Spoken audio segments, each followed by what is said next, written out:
Chair now recognizes the gentlelady from New Hampshire, Ms. Goodlander. Thank you, Mr. Chairman. I want to begin by joining my colleagues in expressing my heartbreak over the loss of our 4 fallen service members and my sincere condolences to their families.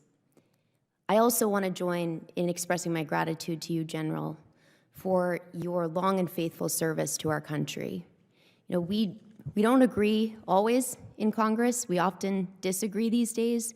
But one thing I want to say at the outset is we've heard a lot of noise, but we've actually heard a lot of agreement in this hearing from across this dais. Agreement on basic principles and commitments that I think are worth reiterating because people from Warsaw to the Kremlin should hear it loud and clear. Does the United States of America have a national security interest, General, in the survival and the strength of the NATO alliance? I believe it does. And Ms. Thompson? Yes, ma'am.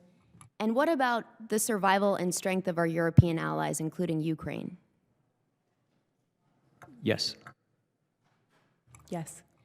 Thank you. I think it's important that we reiterate these basic principles.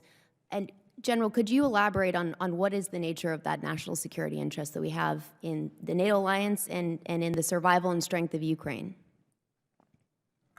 Yes, ma'am, absolutely. So a lot of the interests are a lot of the benefits are rooted in common interests, common values, common histories, things like that. I'm not going to go into those just because that's subjective, debatable, and people have different opinions on it. As a military matter, some of the most advanced militaries in the world are in the NATO alliance.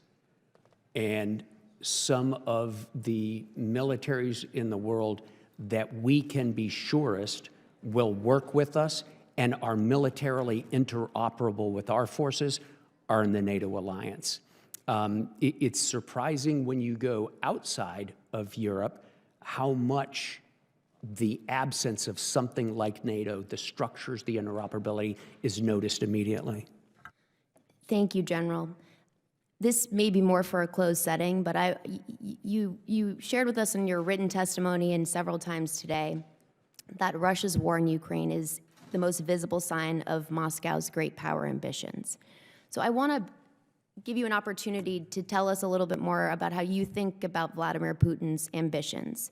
What would satisfy Vladimir Putin? Would taking the eastern half of Ukraine satisfy his ambitions, or would it embolden him? Well, you know, I think if we go back and look at the history of his tenure as the president of Russia, you can follow his ambitions. They're pretty consistent, but they expand. Clearly, he's not yet been satisfied with the amount of Ukraine that he's taken over because he's continued to try to fight forward. How the conflict ends, you know, may disprove that. We don't know yet, but he certainly is interested in controlling the nations that are in his immediate neighborhood by whatever means necessary.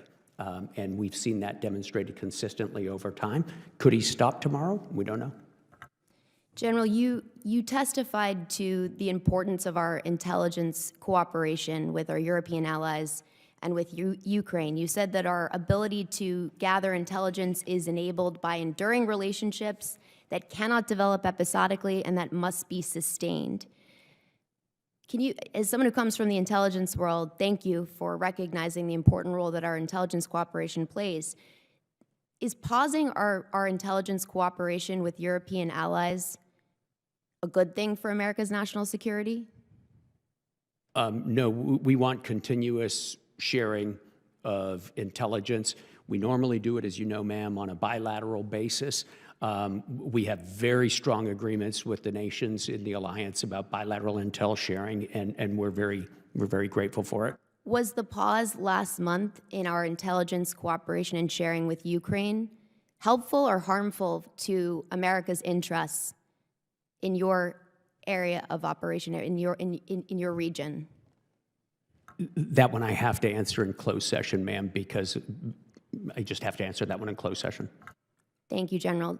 With that, Mr. Chairman, I yield back.